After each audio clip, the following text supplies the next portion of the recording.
आज शेख तव्वाब जो कारपोरेशन का कर्मचारी है, ऑफिसर है, उसको भी एसआईटी ने अरेस्ट करके आज कोर्ट में पेश किया। 24 तारीख तक के पीसी मिली है पुलिस डिपार्टमेंट को।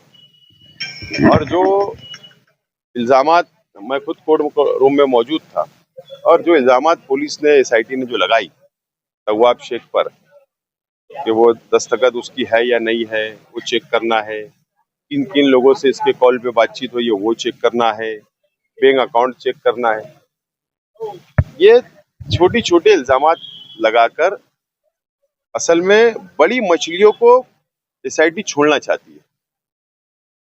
आप देख लीजिए, आज नायब तहसीलदार को सस्पेंड किया गया, नायब तहसीलदार को आरोपी किया गया, आज भी फरार है।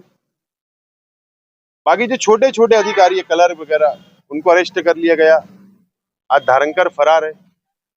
तव्वाब शेख को अटक करके बड़ी मछलियां कारपोरेशन की हेल्थ ऑफिसर, कमिश्नर तक को बचाने की कोशिश की जा रही है, ऐसा शंका है मुझे। असल में आप देखिए,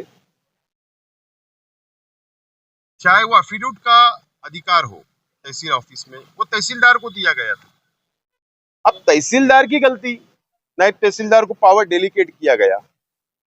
और कॉरपोरेशन में जहां तक मेरी मालूमात है कि जो जन्म मृत्यु या बर्थ सर्टिफिकेट के ऊपर, बर्थ सर्टिफिकेट जो दस्तखत होती है वो भी हेल्थ ऑफिसर को अधिकार है। तो फिर हेल्थ ऑफिसर की दस्तखत होगी ना, तो वो आपकी कहाँ होगी?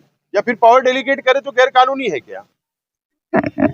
तो असल में बड़ी मछलियों को एसआईटी छोड़ना चाहती है। मुझे ऐसा लगता है कि भारतीय जनता पार्टी इस सरकार का दबाव एसआईटी के ऊपर है और वही काम कर रहा है जो हमको आज दिख रहा है। एक बात मैं हैरान हूं कि डिफेंस कौन करता है? अगर कॉरपोरेशन के कर्मचारी अगर अरेस्ट होते हैं, अभी शुरुआत हो गई, तो कॉरपोरेशन की जिम्मेदारी, कर्तव्य था कमिश्नर का कि वो कॉरपोरेशन का वकील अपने कर्मचारी के डिफेंस के लिए खड़ा करते। या तहसीलदार के कर्मचारी अरेस्ट हुए तो तहसीलदार प्रांत कार्यालय अपने डिफेंस के लिए अपने दिए जाते।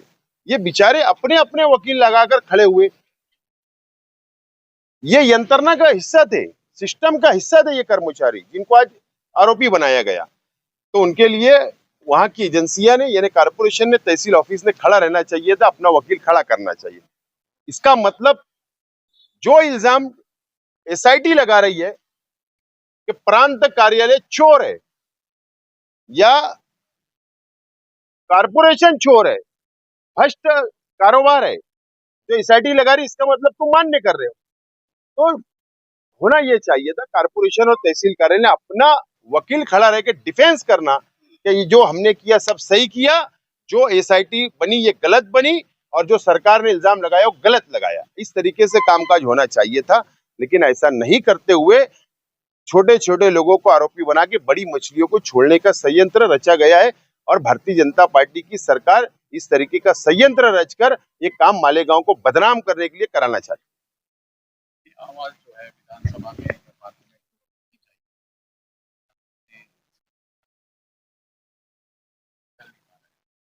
अब हम लोग माइनॉरिटी डिफेंस कमेटी, अभी आप देख रहे हैं कि हमने हमारे एडवोकेट खान साहब, एडवोकेट आरिफ भाई, तौसीफ भाई, इनको खड़ा किया, तो डिफेंस हम लोग कर रहे हैं।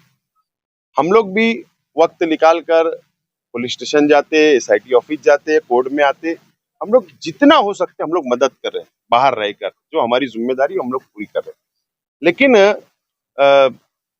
मेरा तो सवाल आप मीडिया वालों से, आप लोगों से मेरा सवाल है, मैं भी 5 साल एमएलए रहा, मैं भी 5 साल असेंबली की कार्रवाई में मैंने भी हिस्सा लिया, तजुर्बा है। निहाल अहमद साहब के घराने को भी तजुर्बा है, जो पॉलिटिक्स में आज एक्टिव है, उनके बच्चे, उनके परिवार के लोग।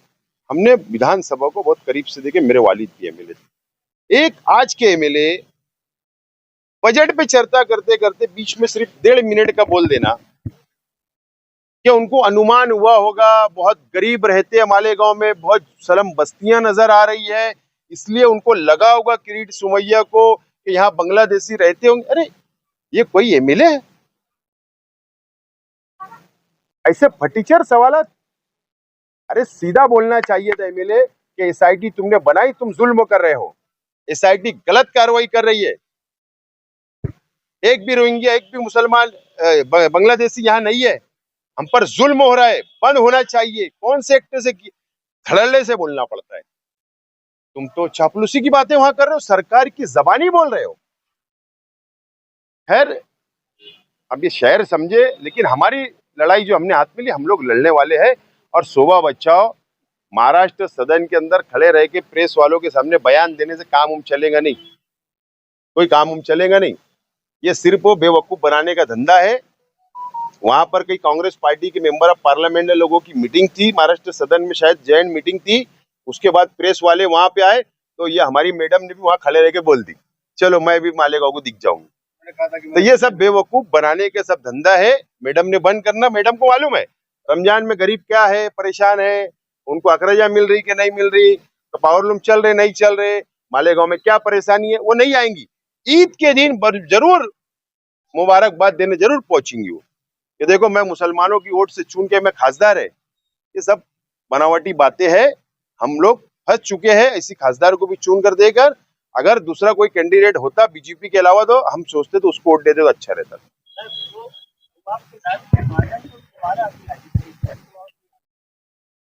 हाँ, जो समझ में आ रहा है कि दूसरे सीआर में उसको ट्रांसफर लिया गया है और उसी सीआर में तव्वाब को भी लिया गया, जो नजर आ रहा है। और शायद जो पुलिस ने आज रिमांड रिपोर्ट लाई थी, तो शायद महाजन और तव्वाब का कोई कनेक्शन है क्या, उसकी इंक्वायरी के लिए शायद इसको भी इसमें ज्वाइन किया गया, ऐसा मुझे लगता है।